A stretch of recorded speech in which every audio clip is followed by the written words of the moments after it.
¿Te ha pasado alguna vez de ir a un lugar súper pero súper bonito, sacar un montón de fotos y después cuando las ves es como que no transmiten realmente lo lindo que es ese lugar? Bueno, a mí me ha pasado un montón de veces, todavía me pasa, pero a lo largo de los años he ido aprendiendo un par de truquitos, un par de cosas que te quiero mostrar en este video.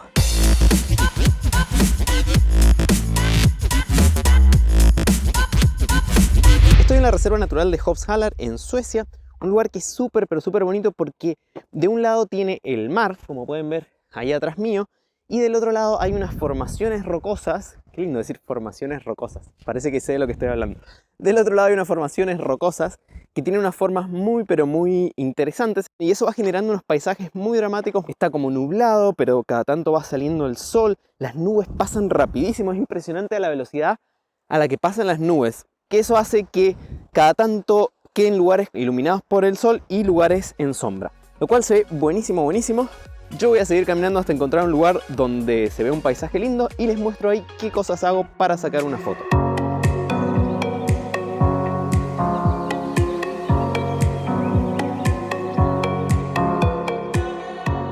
Lo que suele pasar en estos lugares es que tendemos a asumir que por el solo hecho de ser bonitos, las fotos van a quedar lindas.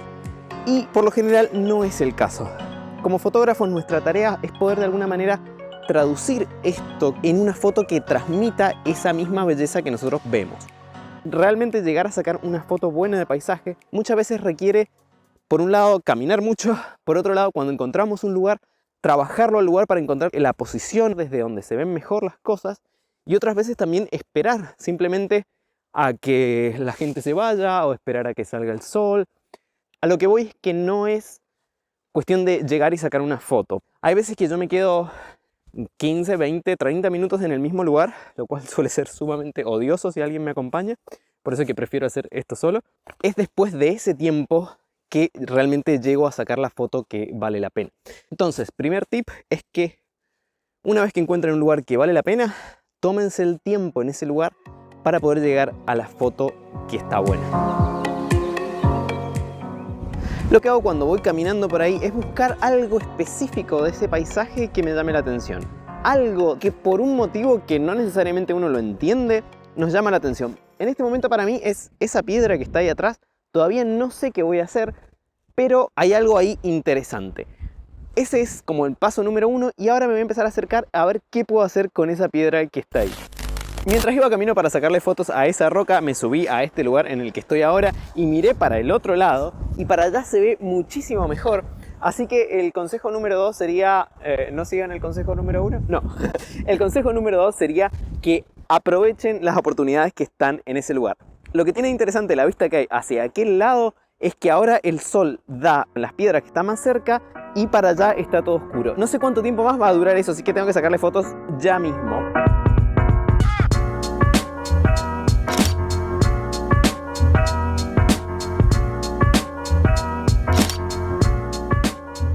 ¿Qué es lo que les quiero mostrar con la foto que estoy sacando hacia allá? Que lo que me llama la atención no es necesariamente el paisaje, o sea, sí es el paisaje, pero lo que me llama la atención es el juego que hay entre la luz y la sombra. Fíjense que no estoy pensando necesariamente en qué bonito es el paisaje, sino que estoy pensando en términos fotográficos. ¿Qué es lo que tiene de llamativo? El contraste que hay entre la luz y la sombra. Si bien es un paisaje bonito, lo que hace que la foto quede buena es ese juego de luz que hay. En este caso empecé sacando fotos con un teleobjetivo porque la idea que yo tenía en mente es tratar de comprimir el espacio, tratar de que ese acantilado que se ve a lo lejos se vea más grande y que las piedras que tienen sol de alguna manera se acerquen a ese acantilado. Voy a probar de sacar más fotos con el gran angular y vamos a ver qué es lo que pasa.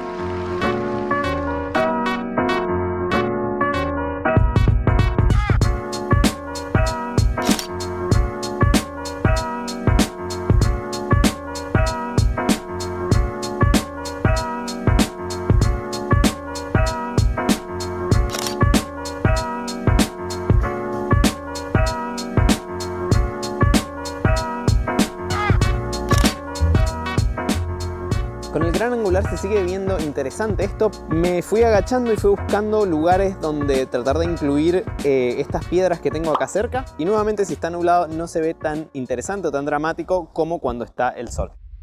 Resumiendo, los tips serían dedicarle el tiempo suficiente hasta llegar a un buen resultado. Yo sé que este parece un consejo bastante tonto, pero hay mucha gente que no lo hace. O sea, hay mucha gente que va y piensa que listo, saqué la foto. No, tómense el tiempo para llegar a un buen resultado. Segundo tip, dentro de todo ese paisaje encontrar algo específico que nos llama la atención. Al menos poder identificarlo, poder decir, de todo esto que estoy viendo, a mí lo que me gusta es aquel árbol que está allá, porque es raro. Poder identificar primero eso, de alguna manera como que ordena el proceso creativo. Y por último, aprender a ver todo este paisaje con ojos de fotógrafo. ¿Qué significa eso? Que no estamos viendo solo piedritas y arbolitos y olas o lo que sea. Estamos viendo el valor compositivo que tienen esos elementos. Por ejemplo, las grietas que hay entre dos rocas no son solo una grieta, sino que son una línea que apunta hacia algún lugar. Es decir, aprender a ver cómo voy a usar este paisaje para construir una foto linda, en vez de pensar acá hay un paisaje lindo y le voy a sacar una foto. No, pensar cómo lo voy a organizar ese paisaje para que la foto se vea mejor. En este video no quise adentrarme en cuestiones técnicas o en cuestiones de edición. Si es algo que les interesa, puedo hacer otro video acerca de eso. Este era así, cortito, solo sobre cosas compositivas. Espero que les haya servido, que hayan aprendido algo. Eso sería todo por el video de hoy. Nos vemos en la próxima.